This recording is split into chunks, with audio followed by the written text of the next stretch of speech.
Merci. Monsieur le maire, mes chers collègues, j'ai encore en mémoire, comme de nombreux Marseillais, cette journée du mois d'août 2016 où l'OM passait sous pavillon américain. Je me souviens de l'arrivée dans votre bureau de ce businessman bostonien et de votre voix de baryton lui demandant de mettre des sous dans un anglais qu'on vous sait parfait. C'était une belle journée, l'ère Dreyfus prenait fin et après de nombreuses valses et hésitations, l'OM tenait enfin son capitaine. C'était sans compter sur ces socialistes atrabilaires qui venaient gâcher la fête en interpellant celui que vous appelez Monsieur Courte, lui demandant de payer le juste prix de ce loyer. Maudit soient ces socialistes toujours prompts à voir tout en noir. Enfin, ça, c'est pour les livres d'histoire, monsieur le maire, parce que la suite des événements nous a rendu grâce. Comme le dit le proverbe, tout vient à point à qui sait attendre, sauf qu'attendre demande du temps et que le temps, c'est de l'argent. Et en l'espèce, cette attente d'un nouvel accord avec l'Olympique de Marseille nous aura coûté cher, très cher, trop cher. Près de 12 millions d'euros de manque à gagner en 3 ans. 12 millions de manque à gagner entre le loyer que vous avez appliqué à l'OM et le loyer que vous auriez dû appliquer à l'OM selon la Chambre. Si j'ai bien noté que la Cour avait un peu contredit la Chambre, j'ai surtout noté que pour une fois, vous vous faisiez jacobin, préférant en matière de contrôle budgétaire les Parisiens aux Marseillais. Alors soit, l'accord que vous nous présentez aujourd'hui est un progrès pour les finances de la ville, car 5 est toujours mieux que 4. Cependant, il est très intéressant de s'attaquer aux détails de ce rapport, car s'il préconise un loyer fixe plus faible que celui précédemment évoqué, c'est parce qu'il se base sur le seul coût d'investissement, écartant dans une habileté toute jacobine l'intégration des coûts financiers exorbitants. Mais l'investissement, monsieur le maire, les travaux, pour parler simplement, personne ne les conteste. Le problème, c'est le montage financier.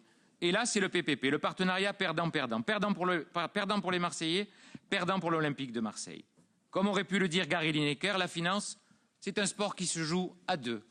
Et à la fin, c'est toujours le banquier qui gagne. Car si le béton et la toile nous ont coûté 265 millions d'euros, à la fin, ce sont 175 millions d'euros de plus de coûts financiers que nous allons devoir verser à Arema, nous ou la métropole. Un coût financier de 175 millions d'euros, c'est juste incroyable, pour nous ou pour la métropole. Et 93 millions d'euros de surcoût financier, directement dans les poches des actionnaires d'Arema, ça, c'est phénoménal. Vous vous rendez compte de ce que nous aurions pu faire avec 93 millions d'euros? Monsieur le maire, monsieur l'adjoint aux finances, ce nouveau loyer ne vient que mutualiser cette terrible charge entre les contribuables marseillais et l'Olympique de Marseille.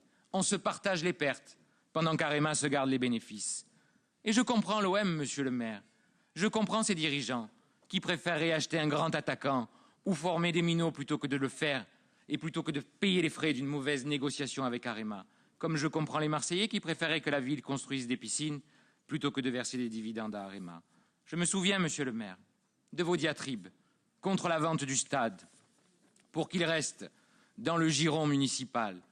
Je me souviens de vos déclarations la main sur le cœur. Mais en réalité, monsieur le maire, vous avez beau dire que le Vélodrome, c'est le patrimoine de tous les Marseillais. Il ne nous appartient déjà plus. Arema a vendu les abords du stade. Arema a vendu le nom du stade. Arema gère le quotidien du stade. En réalité, ce n'est plus le stade Vélodrome, ni même le stade Orange Vélodrome. C'est le stade Arema. Le stade, c'est désormais la propriété d'Arema, qui consent gracieusement, magnanime, à nous le prêter 2 à 3 fois par an. Parce que, monsieur le maire, il y a quelque chose qui nous pend au nez. Parce qu'à la différence de Lyon, Nantes ou de Bordeaux, rien, par contrat, n'oblige l'OM à jouer au stade Vélodrome. Et on serait beau si l'OM décidait de faire construire son propre stade. J'ai entendu certains de vos collègues de la majorité expliquer ce matin d'ailleurs, nous refuserions le permis de construire. La belle affaire, ils iraient dans les communes d'à côté. Ils nous laisseraient d'ailleurs seuls la charge du prix du stade. Imaginez alors l'inventivité, même s'il n'en manque pas, dont devraient faire preuve vos adjoints pour rentabiliser ce stade. Il faudrait alors plus que 3 concerts par an, aussi grandiloquents soient-ils, pour compenser cette catastrophe. Dès le début des négociations, nous aurions dû associer le principal utilisateur du stade, l'OM, aux travaux de rénovation et à la gestion du stade. Nous aurions même dû aller plus loin. Monsieur le maire, je vous sais hostile à ce que je vais dire.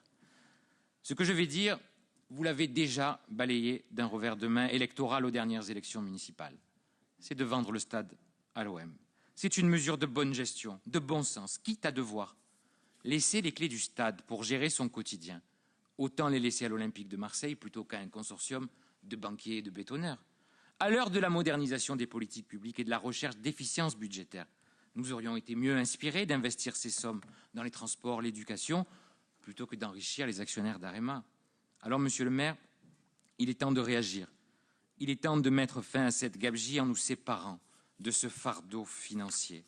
L'OM défend les intérêts financiers et sportifs de son club. Arema, quant à elle, défend l'intérêt de ses actionnaires. À nous maintenant de défendre l'intérêt des Marseillais. Je vous remercie.